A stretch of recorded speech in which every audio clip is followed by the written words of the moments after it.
Barnaby Rudge by Charles Dickens, Chapter 8. Clear of the locksmith's house, Sim Tappertit laid aside his cautious manner, and assuming in its stead that of a ruffling, swaggering, roving blade who would rather kill a man than otherwise, and eat him too, if needful, made the best of his way along the darkened streets. Half pausing for an instant now and then to smite his pocket and assure himself of the safety of his master key, he hurried on to Barbican, and turning into one of the narrowest of the narrow streets which diverged from that centre, slackened his pace and wiped his heated brow, as if the termination of his walk were near at hand. It was not a very choice spot for midnight expeditions, being in truth one of more than questionable character, and of an appearance by no means inviting. From the main street he had entered, itself little better than an alley, a low-browed doorway led into a blind court, or yard, profoundly dark, unpaved, and reeking with stagnant odours. Into this ill-favoured pit the locksmith's vagrant prentice groped his way, and stopping at a house from whose defaced and rotten front the rude effigy of a bottle swung to and fro like some gibbeted malefactor, struck thrice upon an iron grating with his foot. After listening in vain for some response to his signal, Mr. Tappertit became impatient, and struck the grating thrice again. A further delay ensued, but it was not of long duration. The ground seemed to open at his feet, and a ragged head appeared. "Is that the captain?" said a voice as ragged as the head. "Yes," replied Mr. Tappertit haughtily, descending as he spoke. "Who should it be?" "It's so late we gave you up," returned the voice, as its owner stopped to shut and fasten the grating. "You're late, sir." "Lead on," said Mr. Tappertit with a gloomy majesty, "and make remarks when I require you. Forward." This latter word of command was perhaps somewhat theatrical and unnecessary, inasmuch as the descent was by a very narrow, steep, and slippery flight of steps, and any rashness or departure from the beaten track must have ended in a yawning water-butt. But Mr. Tappertit, being, like some other great commanders, favourable to strong effects and personal display, cried, "Forward!"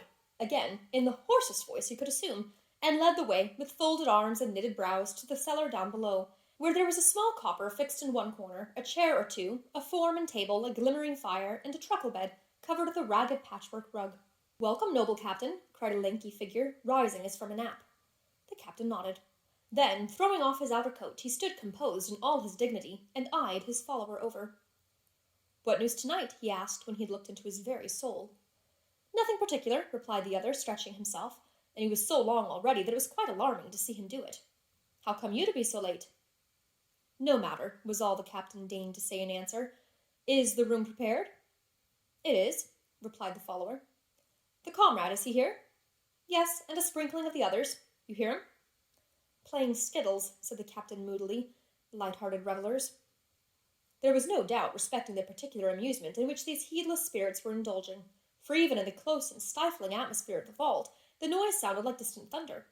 It certainly appeared, at first sight, a singular spot to choose for that or any other purpose of relaxation, if the other cellars answered to the one in which this brief colloquy took place, for the floors were of sodden earth, the walls and roof of damp bare brick tapestried with the tracks of snails and slugs. The air was sickening, tainted, and offensive. It seemed, from one strong flavour which was uppermost among the various odours of the place, that it had, at no very distant period, been used as a storehouse for cheeses, a circumstance which, while it accounted for the greasy moisture that hung about it, was agreeably suggestive of rats. It was naturally damp besides, and little trees of fungus sprung from every mouldering corner. The proprietor of this charming retreat, and owner of the ragged head before mentioned, for he wore an old tie-wig as bare and frowsy as a stunted hearth-broom, had by this time joined them, and stood a little apart, rubbing his hands, wagging his hoary bristled chin, and smiling in silence. His eyes were closed, but had they been wide open, it would have been easy to tell from the attentive expression of the face he turned towards them, pale and unwholesome as might be expected in one of his underground existence, and from a certain anxious raising and quivering of the lids, that he was blind. "Even Stagg hath been asleep," said the long comrade, nodding towards this person. "Sound, captain, sound!" cried the blind man. "What does my noble captain drink? Is it brandy, rum, usquebaugh? Is it soaked gunpowder or blazing oil? Give it a name, heart of oak, and we'd get it for you, if it was wine from a bishop's cellar, or melted gold from King George's mint." "See," said Mr. Tappertit haughtily, "that it's something strong, and comes quick, and so long as you take care of that, you may bring it from the devil's cellar if you like." "Boldly said, noble captain," rejoined the blind man. "Spoken like the prentice's glory. Ha, ha! From the devil's cellar, a brave joke. The captain joketh. Ha, ha, ha!" "I'll tell you what, my fine feller," said Mr. Tappertit, eyeing the host over as he walked to a closet, and took out a bottle and glass as carelessly as if he had been in full possession of his sight. If you make that row, you'll find that the captain's very far from joking, and so I tell you." "He's got his eyes on me," cried Stagg, stopping short on his way back, and affecting to screen his face with the bottle. "I feel him, though I can't see him.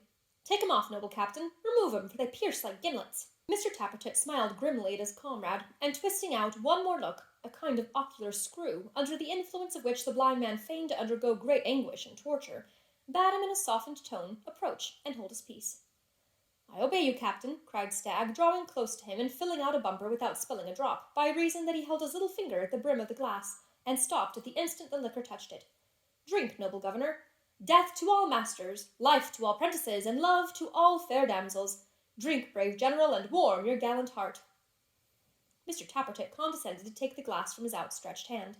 Stagg then dropped on one knee and gently smoothed the calves of his legs with an air of humble admiration.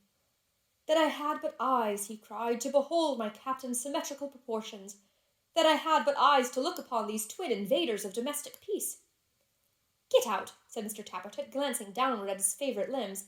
"Go along, will you, Stagg?" "When I touch my own afterwards," cried the host, smiting them reproachfully, "I hate 'em.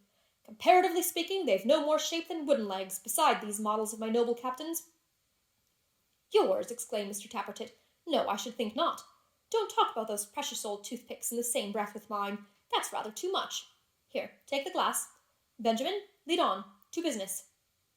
With these words he folded his arms again, and frowning with a sullen majesty, passed with his companion through a little door at the upper end of the cellar, and disappeared, leaving Stagg to his private meditations. The vault they entered, strewn with sawdust and dimly lighted, was between the outer one from which they had just come, and that in which the skittle players were diverting themselves, as was manifested by the increased noise and clamour of tongues, which was suddenly stopped, however, and replaced by a dead silence, at a signal from the long comrade.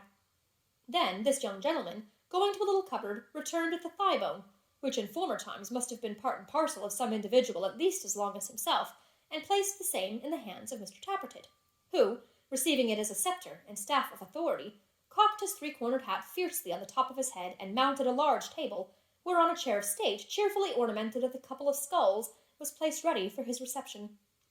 He had no sooner assumed this position than another young gentleman appeared, bearing in his arms a huge clasped book, who made him a profound obeisance, and delivering it to the long comrade, advanced to the table, and turning his back upon it, stood there, atlas-wise. Then the long comrade got upon the table too, and seating himself in a lower chair than Mr. Tappertit's, with much state and ceremony, placed the large book on the shoulders of their mute companion as deliberately as if he had been a wooden desk, and prepared to make entries therein with a pen of corresponding size. When the long comrade had made these preparations, he looked towards Mr. Tappertit, and Mr. Tappertit, flourishing the bone, knocked 9 times therewith upon one of the skulls. At the 9th stroke a third young gentleman emerged from the door leading to the skittle ground, and bowing low awaited his commands. "Prentice," said the mighty captain, "who waits without?" The prentice made answer that a stranger was in attendance, who claimed admission into that secret society of prentice knights, and a free participation in their rights, privileges, and immunities. Thereupon Mr. Tappertit flourished the bone again, and giving the other skull a prodigious rap on the nose, exclaimed, "Admit him!" At these dread words the prentice bowed once more, and so withdrew as he had come. There soon appeared at the same door 2 other prentices, having between them a third, whose eyes were bandaged, and who was attired in a bagwig and a broad-skirted coat trimmed with tarnished lace, and who was girded with a sword in compliance with the laws of the institution regulating the introduction of candidates, which required them to assume this courtly dress, and kept it constantly in lavender, for their convenience. One of the conductors of this novice held a rusty blunderbuss pointed towards his ear, and the other a very ancient sabre, with which he carved imaginary offenders as he came along in a sanguinary and anatomical manner. As the silent group advanced, Mr. Tappertit fixed his hat upon his head. The novice then laid his hand upon his breast and bent before him. When he had humbled himself sufficiently, the captain ordered the bandage to be removed, and proceeded to eye him over. "Ha," said the captain thoughtfully, when he had concluded this ordeal. "Proceed." The long comrade read aloud as follows: "Mark Gilbert, age 19, bound to Thomas Curzon, hosier, Golden Fleece, Aldgate. Loves Curzon's daughter. Cannot say that Curzon's daughter loves him. Should think it probable. Curzon pulled his ears last Tuesday week." "How?" cried the captain, starting. "For looking at his daughter, please you," said the novice. "Write Curzon down. Denounced," said the captain. "Put a black cross against the name of Curzon." "So please you," said the novice, "that's not the worse. He calls his prentice idle dog, and stops his beer unless he works to his liking. He gives Dutch cheese, too, eating Cheshire himself, and Sundays out are only once a month. This, said Mr. Tappertit gravely, is a flagrant case. Put 2 black crosses to the name of Curzon. If the society, said the novice, who was an ill-looking, one-sided, shambling lad with sunken eyes set close together in his head, if the society would burn his house down, for he's not insured, or beat him as he comes home from his club at night, or help me to carry off his daughter and marry her at the Fleet, whether she gave consent or no. Mr. Tappertit waved his grisly truncheon as an admonition to him not to interrupt, and ordered 3 black crosses to the name of Curzon. Which means, he said in gracious explanation, vengeance, complete and terrible. Prentice, do you love the Constitution? To which the novice, being to that end instructed by his attendant sponsors, replied, I do.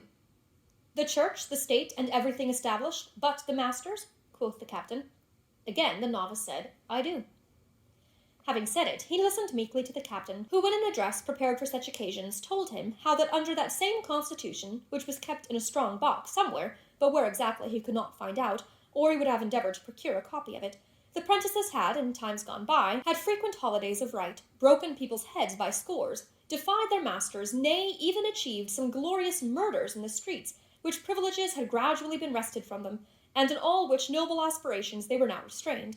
How the degrading checks imposed upon them were unquestionably attributable to the innovating spirit of the times, and how they united therefore to resist all change, except such change as would restore those good old English customs, by which they would stand or fall. After illustrating the wisdom of going backward, by reference to that sagacious fish, the crab, and the not unfrequent practice of the mule and donkey, he described their general objects, which were briefly vengeance on their tyrant masters, of whose grievous and insupportable oppression no prentice could entertain a moment's doubt, and the restoration, as aforesaid, of their ancient rites and holidays, for neither of which objects were they now quite ripe, being barely 20 strong, but which they pledged themselves to pursue with fire and sword when needful.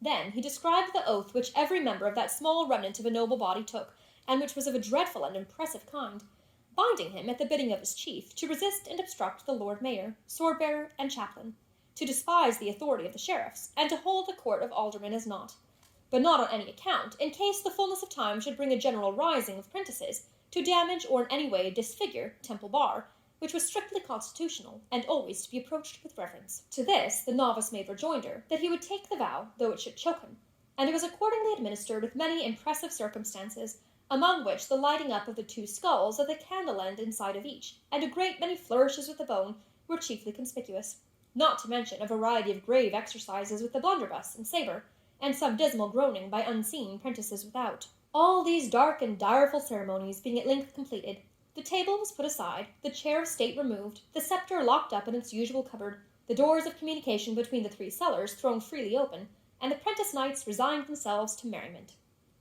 But Mr. Tappertit, who had a soul above the vulgar herd, and who, on account of his greatness, could only afford to be merry now and then, threw himself on a bench, with the air of a man who was faint with dignity.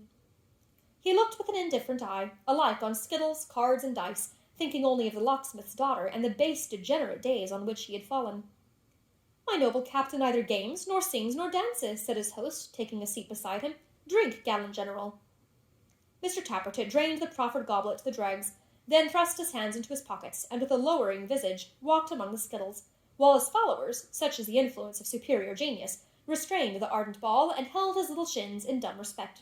If I had been born a courser, or a pirate, a brigand, genteel highwayman, or patriot, and they're the same thing, thought Mr. Tappertit, musing among the 9 pins, I should have been all right.